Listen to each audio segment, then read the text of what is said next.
welcome back to another lesson where we're looking at the development of the periodic table.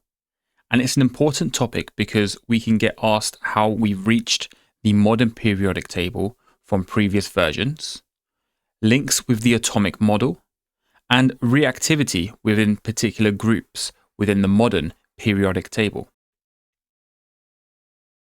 Now, this is the periodic table which we're used to, and it's gone through several different editions.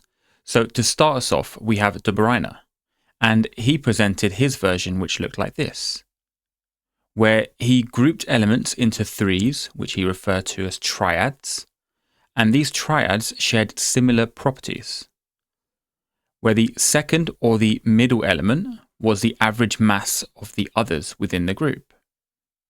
Now, this didn't always work for all elements, which is why the idea was rejected. After him came Newlands, who, with his version of the periodic table, he used something he called the Law of Octaves. And this arranged elements by atomic mass, and it repeated 8 elements after one another. However, he didn't leave any gaps within his version, which meant that the grouped elements didn't really share any similarities, again causing this idea to be rejected. And after him came Mendeleev, who presented his version. Within his version, he arranged elements by their atomic mass, just like some of the previous. He grouped them by properties, again, like some of the previous versions we've looked at. However, he left gaps within his version. And by leaving gaps, this meant that he could predict the properties of future elements, and the grouped elements actually shared chemical properties. And one final thing he done was he actually switched the positions of some of the elements within his version. And we'll look at the modern periodic table to see this, focusing on iodine and tellurium, where if we were to go off just by the atomic mass, it would look something like this.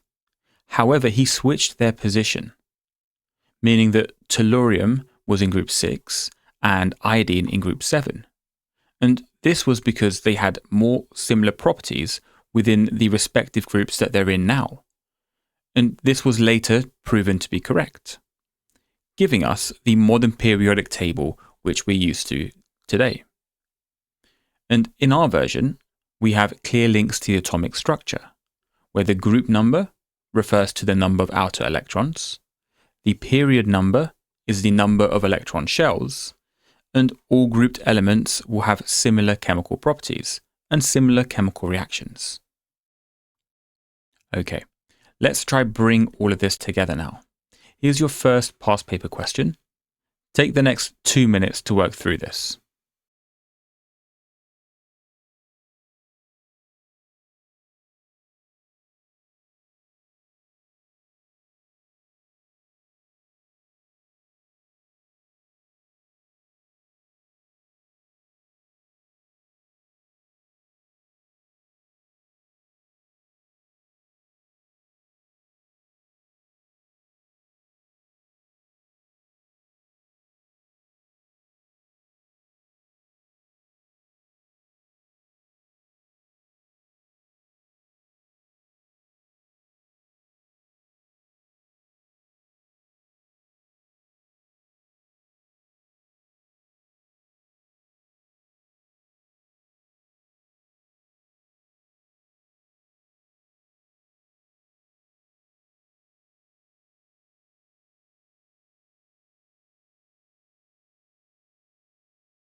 Here's the answer to this question, where we can see that grouped elements have similar chemical reactions. In this case, they are very reactive with water, and during this reaction, they'll release hydrogen gas and form alkaline solutions, and they will all form a +1 ion. Here's your next question. Again, take the next 2 minutes to work through this, and if you finish early, just skip ahead.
Let's see how we've done.